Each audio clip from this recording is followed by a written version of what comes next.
دوستو ویڈیو پوری دیکھنا غم پریشانی کا انشاءاللہ مکمل علاج ہے۔ یہ وظائف آپ نے کرنے ہیں، یہ نہیں کہ انہیں آپ نے ایک دو دن کر کے چھوڑ دینا ہے۔ اسی آپ نے 40 دن یا 50 دن کی روٹین کے حساب سے یعنی کہ 400 بار یا 500 بار پڑھ کے اپنی دعا مانگنی ہے۔ انشاءاللہ اللہ پاک خیر رکھے گا۔ آپ یہ ویڈیو پوری دیکھیں پھر عمل کی کوشش کریں۔ بل یہاں پر میں 3 وظیفے ایسے بتاؤں گا انشاءاللہ جو ٹاپ آف دا لسٹ 3 وظائف ہیں مصیبت اور پریشانی میں تکلیف دور کرنے کے لیے، سنت وظائف آپ صلی اللہ علیہ وسلم کی طرف سے تعلیم فرمائے ہوئے۔ ان میں سے پہلا وظیفہ یہی جس کا قرآن میں بھی ذکر آ گیا کہ جو ان الفاظ کے ساتھ ہمیں پکارے گا، اللہ تعالیٰ فرماتا ہے کذالک ننجی المؤمنین، ہم اہل ایمان کو بھی نجات دیں گے اس طریقے سے، صرف یونس کو نہیں، اہل ایمان کو بھی۔ چنانچہ اسی کانٹیکسٹ میں پہلا وظیفہ ہے یہ لا الہ الا انت سبحانک انی کنت من الظالمین کا۔ لیکن اس سے پہلے میں ایک امپورٹنٹ بات کروں دعا کے حوالے سے کہ دعا کی قبولیت کا ایک پروٹوکول بھی ہے۔ ویسے تو آپ مسئلہ 82 دیکھیں گے، اس میں نے اور باتیں بھی کی ہیں، ٹاپک دوسری طرف چلا جائے گا، لیکن انصاف ہے کہ میں اس چیز کو بھی ایڈریس کروں۔ جامعہ ترمذی میں صحیح سند کے ساتھ یہ حدیث موجود ہے، انٹرنیشنل نمبر کے مطابق 593 نمبر حدیث ہے، اور یہ حدیث مشکات میں آپ کو پہلی جلد میں درود شریف والے چیپٹر میں بھی مل جائے گی۔ اور مشکات کو میں نے ڈکلیئر کیا ہے مشکات از دا انسائکلوپیڈیا آف حدیث، یعنی آپ کو جتنی حدیثیں سکیٹرڈ فارم میں ملیں گی کتب ستہ اور اس سے بھی باہر 13 کتابوں میں، مشکات میں آپ کو مل جائیں گی۔ میں نے اسی لیے مشکات میں پورا لیکچر ریکارڈ کروا دیا ہے، مسئلہ نمبر 111B کے عنوان سے مشکات المصابیح کا مکمل تعارف، وہ ضرور دیکھیں۔ یعنی مشکات 3 جلدوں میں آپ لے لیں تو انسائکلوپیڈیا آف حدیث آپ کے پاس آ گیا۔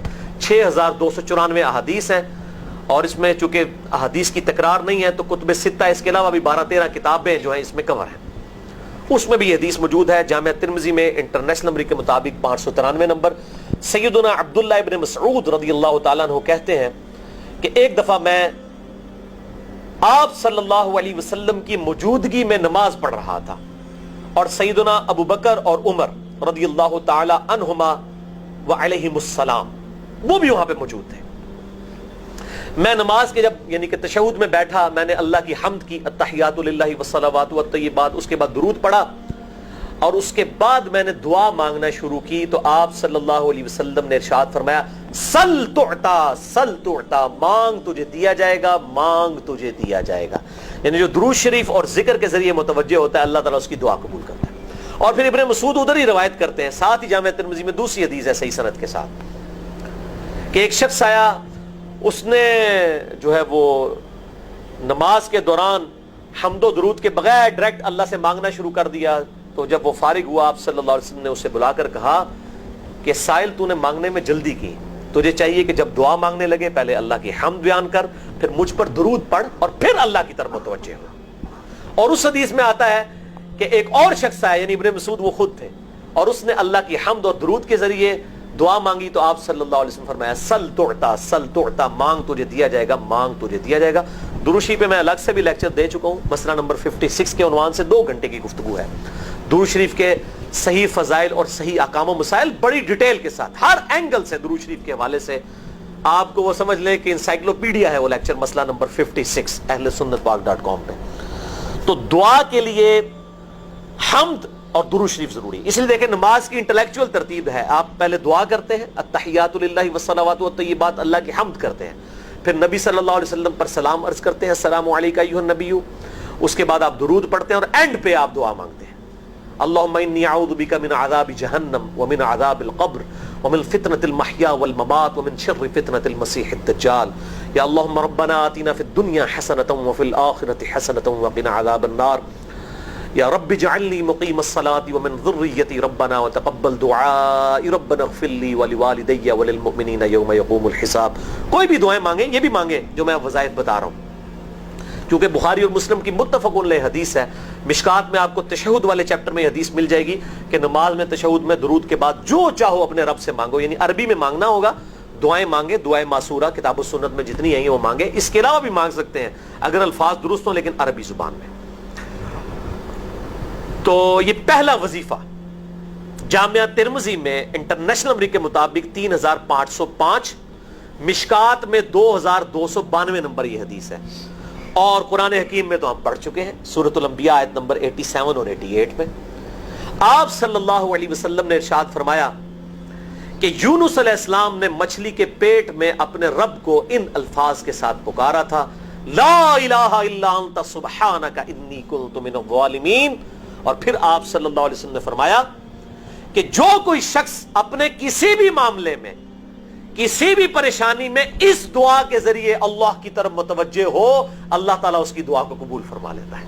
اور قرآن میں بھی آ گیا نا کذالک ننجی المؤمنین، اور کتنا بڑا فتویٰ آیا میرے بھائیوں سورہ الصافات 143 144، فلولا انہ کان من المسبحین، اگر یونس ہمیں ان الفاظ میں ہماری تسبیح نہ کرتا، للبث فی بطنہ الی یوم یبعثون، تو مچھلی کے پیٹ میں قیامت تک مچھلی کے پیٹ میں رہتا اگر اس طرح نہ ہمیں پکارتا، اس کی قبر مچھلی کا پیٹ بن جاتی۔ یعنی یہ اتنا عطاب، اور وہ دور ہو گیا اس دعا سے، بہت بڑے اسماء اعظم میں سے ہے۔ تو یہ بہترین دعا، بہترین وظیفہ، اسماء اعظم میں سے بہترین چیز، اور سب سے بڑھ کر جو میں نے بات کی کہ بہترین استغفار، اللہ سے توبہ مانگنے کا بہترین ذریعہ۔ اور کس طریقے سے؟ اے اللہ تو تو پاک ہے نا، تجھ سے تو غلطی نہیں ہوگی، میں بندہ ہوں، غلطی کروں گا، تو اللہ نے تو معاف کرنا ہے نا، کیونکہ جب بندے نے اپنی عاجزی کا اظہار کر لیا ہے اور اللہ تعالیٰ کو بتایا اللہ یہ تیری کوالٹی ہے، تو غلطی نہیں کرتا، تو میں تو انسان ہوں، غلطی کروں۔ تو یہ ہے پہلا وظیفہ۔ دوسرا وظیفہ وہ بھی جامعہ ترمذی میں انٹرنیشنل نمبر کے مطابق 3524 نمبر حدیث ہے، لیکن ترمذی کا طریق جو ہے وہ ضعیف ہے۔ یہ میں پہلے بتا دوں، امام ترمذی نے ساتھ لکھا ہے یہ روایت کمزور ہے، لیکن ضروری نہیں ہوتی کہ روایت اگر ترمذی میں کمزور ہے تو کہیں اور وہ روایت صحیح نہیں موجود ہے۔ اس کی صحیح سند المستدرک للحاکم میں انٹرنیشنل نمبر کے مطابق 1862 نمبر موجود ہے، اور سنن نسائی الکبریٰ میں 10492 نمبر ہے، اور مشکات میں بھی 2454 نمبر حدیث ہے انٹرنیشنل نمبر کے مطابق۔ تو صحیح سند المستدرک للحاکم اور سنن نسائی الکبریٰ کے اندر موجود ہے، اور وہ وظیفہ ہے انس ابن مالک کہتے ہیں اور سعد ابن ابی وقاص کہتے ہیں رضی اللہ تعالی عنہما وعلیہم السلام، کہ آپ صلی اللہ علیہ وسلم کو جب کبھی کوئی تکلیف یا پریشانی پہنچتی تو آپ صلی اللہ علیہ وآلہ وسلم ہمیشہ ان الفاظ میں اپنے رب کو پکارا کرتے ہیں، یا حی یا قیوم برحمتک استغیث، اے خود سے زندہ ہر چیز کو تھامنے والے، میں تیری رحمت کے ساتھ تیری مدد کا سوال کرتا ہوں۔ استغیث بولیں گے نا الف کے ساتھ، حمزہ کے ساتھ، تو یہ سنگولر کا صیغہ ہوگا، اور اگر ہم بولیں گے نستغیث نون کے ساتھ تو یہ جمع کا صیغہ بن جائے گا۔ یہ میں اس لیے بتا رہا ہوں، لوگ پوچھ رہے ہوتے ہیں جی بعض جگہ لکھا ہوتا ہے جناب نستغیث، بعض جگہ لکھا ہوتا ہے استغیث، کیا کریے؟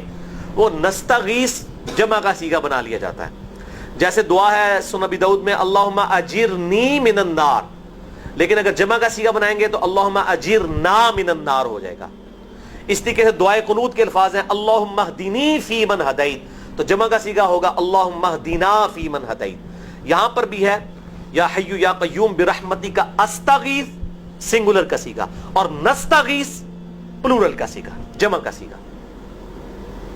کتنی بہترین دعا ہے، اے خود سے زندہ ہر چیز کو تھامنے والے، میں تیری رحمت کے ساتھ تیری مدد کا سوال کرتا ہوں۔ تو یہ بھی اسماء اعظم میں سے ہے۔ سنن نسائی الکبریٰ کے اندر صحیح سند کے ساتھ 10492 اور المستدرک للحاکم میں 1862 نمبر۔ بہرحال یہ دوسرا وظیفہ ہو گیا۔ اب تیسرا وظیفہ جو ہے کمال وظیفہ، صحیح بخاری میں موجود ہے انٹرنیشنل نمبر کے مطابق 4563 نمبر۔ ابن عباس رضی اللہ تعالی عنہما کہتے ہیں وعلیہم السلام، وہ کہتے ہیں کہ سیدنا ابراہیم علیہ السلام کو جب آگ میں پھینک رہے تھے نا، تو ابراہیم علیہ السلام نے اس وقت کہا تھا حسبنا اللہ ونعم الوکیل، ہم نے اللہ ہی پر بھروسہ کیا اور وہی بہتر کارساز ہے۔ اور تمہارے نبی صلی اللہ علیہ وسلم کو بھی جب مصیبت اور پریشانی آتی تھی وہ بھی پڑھا کرتے تھے حسبنا اللہ ونعم الوکیل، ہم نے اللہ ہی پر بھروسہ کیا اور وہی بہتر کارساز ہے. اس کے اندر وہ شعر جو بنا دیا نا، نعم المولا و نعم النصیر، ویسے الگ سے آیت ہے، لیکن یہ شعر نہیں بنانا، بس اتنا ہی وظیفہ ہے، حسبنا اللہ و نعم الوکیل. اور یہ جو انہوں نے کہا کہ نبی صلی اللہ علیہ وسلم بھی یہ کہتے تھے، اس کا ذکر الحمدللہ قرآن میں بھی موجود ہے، اس سے بھی بڑھ کر سورہ آل عمران کی 173 نمبر آیت میں ہے کہ جب نبی صلی اللہ علیہ وسلم اور اہل ایمان کو یہ خبر پہنچی کہ کافر ان کے خلاف سازشیں کر رہے ہیں، تو نبی اور اہل ایمان نے پکارا حسبنا اللہ و نعم الوکیل.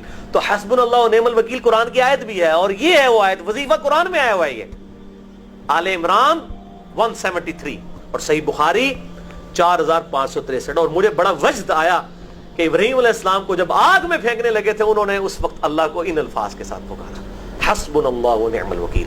اچھا، یہ جتنے بھی وظیفے ہیں نا میرے بھائیوں، ان کا فائدہ اسی وقت ہے جب آپ کو ترجمہ بھی ان کا آتا ہوگا، ورنہ آپ روزانہ جتنی مرضی تسبیحیں کھینچتے رہے کوئی فرق نہیں پڑے. اس لیے میرا ایک پرسنل مشورہ ہے کہ جب بھی یہ وظیفے پڑھے نا آپ، اردو ترجمہ بے شک آتا بھی ہونا، ایک دفعہ اپنی زبان میں اس کو ریپیٹ کریں. یعنی آپ پڑھیں حسبنا اللہ و نعم الوکیل، میں نے اللہ ہی پر بھروسہ کیا اور وہی بہتر کارساز ہے. آپ دیکھیں یہ صوت القرآن چینل میں جب وہ عربی چل رہی ہوتی ہے، جیسے ہی وہ مراج الدین خان کا ترجمہ شروع ہوتا ہے نا، کیسے کب کبھی تاری ہو جاتی ہے، کیونکہ وہ ہماری زبان میں بات ہو رہی ہوتی ہے نا. عربی ایویں تو نہیں قیام اللیل میں رو رہے ہوتے، ان کی زبان میں بات ہو رہی ہوتی ہے، اپنی زبان کا اثر ہوتا ہے. اسی طریقے سے آپ لا الہ الا انت سبحانک انی کنت من الظالمین، یا حسبنا اللہ و نعم الوکیل، یا حی یا قیوم برحمتک استغیث، جو بھی وظیفے پڑھیں نا، ایک دفعہ ان وظیفوں کو جب آپ الگ سے دعا مانگ رہے ہوں، اس وقت اس کو آپ اپنی زبان میں بھی دہرائیں. اور اس کے لیے کوئی تسبیح نہیں کھینچنے کی ضرورت کہ آپ نے اتنے 100 دفعہ پڑھنا ہے. تسبیح تو ویسے ٹھیک ہے، وہ آپ استعمال کر سکتے ہیں، لیکن آپ چلتے پھرتے اٹھتے بیٹھتے ہر وقت جس حالت میں بھی، اور صحیح مسلم میں حدیث ہے کہ یہ جو وظائف ہیں ان کے لیے تو کوئی وضو بھی کیا، غسل بھی پروٹوکول نہیں ہے. ام عائشہ کہتی ہیں نبی صلی اللہ علیہ وسلم حالت جنابت میں بھی اللہ کو یاد کر لیا کرتے تھے. صحیح مسلم میں حدیث موجود ہے، جنابت والے چیپٹر میں، ہر حال میں اللہ کو یاد کرتے تھے. اور جو قرآن میں بھی دعائیں یا اذکار آئی ہیں نا، جب آپ حالت جنابت میں بھی اس کو کریں گے نا تو اس پہ قرآن کا حکم نہیں لگے گا. تو جامعہ ترمذی اور ابو داؤد میں جو حدیث ہے کہ حضرت علی کہتے ہیں نبی صلی اللہ علیہ وسلم کو حالت جنابت کے علاوہ کوئی اور حالت قرآن پڑھنے سے مانے نہیں ہوتی تھی، تو اس سے مراد قرآن کی تلاوت ہے. اگر قرآن کی دعائیں جیسے ہیں بسم اللہ الرحمن الرحیم، یہ بھی تو قرآن ہے، سبحان اللہ بھی تو قرآن ہے، الحمدللہ بھی تو، یہ اذکار جو ہے نا، جب آپ اذکار کی نیت سے پڑھ ہوں گے پھر یہ قرآن نہیں شمار ہوں گے، ذکر شمار ہوں گے. اور اس کے لیے نہ وضو پروٹوکول ہے اور نہ غسل کا ہونا ضروری ہے، ہر حال میں اللہ کو یاد کریں. یونس علیہ السلام نے کتنے یاد کیتا ہے؟ فی الظلمات، مچھلی کے پیٹ میں، جہاں نہ کوئی اگر بتی تھی اور تعفن پھیلا ہوا تھا اور اندھیرا ہی اندھیرا تھا. یہاں پہ وہ جناب کس طرح وہ روشن کرتے ہیں، پھر 1.25 دفعہ پڑھواتے ہیں. یعنی میں بتا رہا ہوں آدھا سچ بڑا خطرناک ہوتا ہے. یعنی آیت کریمہ کی اصلیت تو موجود ہے کتاب و سنت میں، لیکن آدھا جو سچ جھوٹ ساتھ ملا لیا نا، اس کی وجہ سے سارا بیڑا غرق کر دیا ہوا. اور بجائے یہ کہ لوگوں کو یہ وظیفہ بتایا جائے کہ اٹھتے بیٹھتے چلتے پھرتے اللہ کو ان الفاظ میں یاد کریں، اس کو انہوں نے کوئی اور ہی رنگ دے دیا ہوا ہے اور اس کو 1.25 دفعہ ختم اور پتہ نہیں کیا کچھ بنا دیا ہوا ہے. تو یہ 3 وظائف تھے بڑے اہم اس حوالے سے، اور میں نے اس کو ضروری سمجھا کہ میں یہ ضرور بتا دوں تاکہ لوگ اس پہ ایجوکیٹ ہوں، ان وظائف کو کریں.